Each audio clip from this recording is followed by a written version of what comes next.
ال10 دقايق اللي احنا كلنا بنقضيهم في الصلاة حقيقي حقيقي بيفرقوا في يومنا. الموضوع بيبدأ من الوضوء يا جماعة.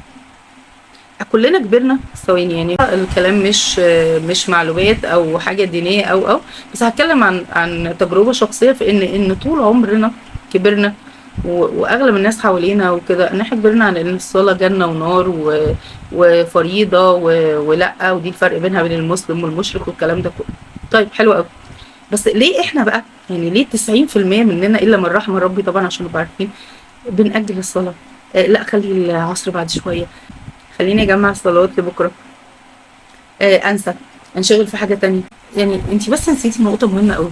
هي الصلاة اصلا عبارة عن ان ربنا اللي بيحبنا اللي خلقنا بينادي علينا، بينادي علينا. لما تكون انت بتحب حد، اخ، زوج، صاحب، حبيب، بتجري جري اول ما يقول لك انا عايزك، بتجري جري اول ما يرن عليك، بتجري جري اول ما يقول لك بس انا عايز اتكلم معاك. فما بالك برب الكون يقول لك تعالى اقف بين ايديا، انا بحبك وعايز اسمعك، انا بحبك وعايزك تهدى وتقعد كده وتقول لي مالك. 5 مرات في اليوم، احنا مش مطالبين باكتر منهم.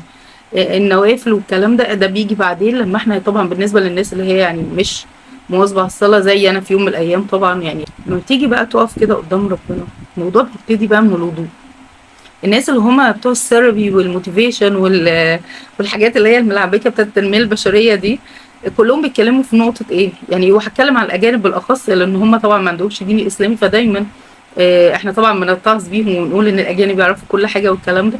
فهم في دراسات عندهم كانوا بيقولوا، هي دراسه مش عارفه لشخص ما يعني او لاشخاص ما، عشان هم مجموعه دكاتره كانوا بيدرسوا يعني التركية. هم قالوا وقتها، هي الدراسة قالت انها حاجة بسيطة بتخلي البني ادم متوتر او متعصب يهدى شوية. وكان من الحاجات اللي هم قالوا عليها والحاجة المهمة اللي هم قالوا عليها ان انت تحط شوية مية على وشك، اللي هو ايه؟ اللي هو الوضوء. يعني هو ربنا اصلا فرضه علينا واحنا بندور عليه عند بتوع التنمية البشرية اتوضى، اتوضي. هتبتدي اول ما تتوضي تبتدي تهدي. لو انت متعصبه، لو انت متضايقه، لو انت عندك تبتدي تهدي شويه، تروحي تقفي بين ايدين ربنا رب الكون كله وتقولي له انا كذا كذا يا رب، انا عندي كذا كذا يا رب، انا مضايقني كذا كذا يا رب. الموضوع مش هياخد منك 10 دقايق، بس لو عملتيه 5 مرات في اليوم بيفرق حرفيا، بيفرق.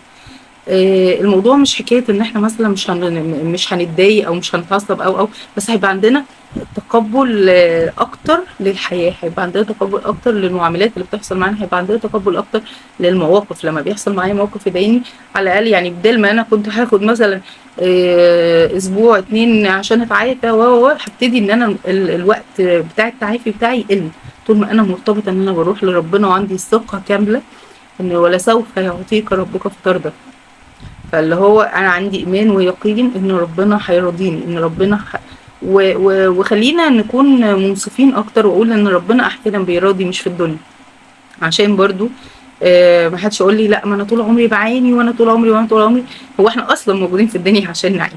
احنا طول ما احنا بنعاني احنا بنشوف حاجات تانية، احنا بنشوف الناس اللي حوالينا، بنشوف هم بيعملوا ايه، بنشوف تجارب، بنشوف حكايات، بنكبر بالمواقف وبنكبر بالاحداث.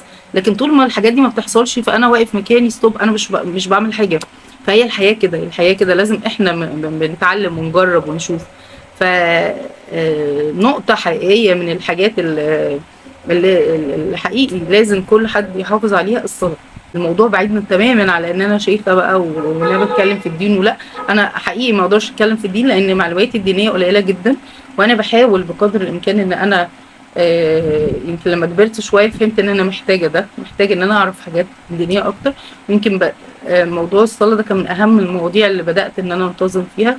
ومش انتظم لمجرد الانتظام او ان انا كبرت او لا، بنتظم لان انا حبيت، لان انا فهمت وبقى عندي يقين وفهمت هو احنا ليه بنصلي.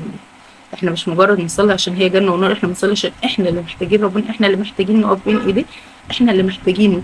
لما بنقف بين ايديه كل حاجه بتفرق، كل حاجه حقيقي حقيقي حقيقي بتفرق.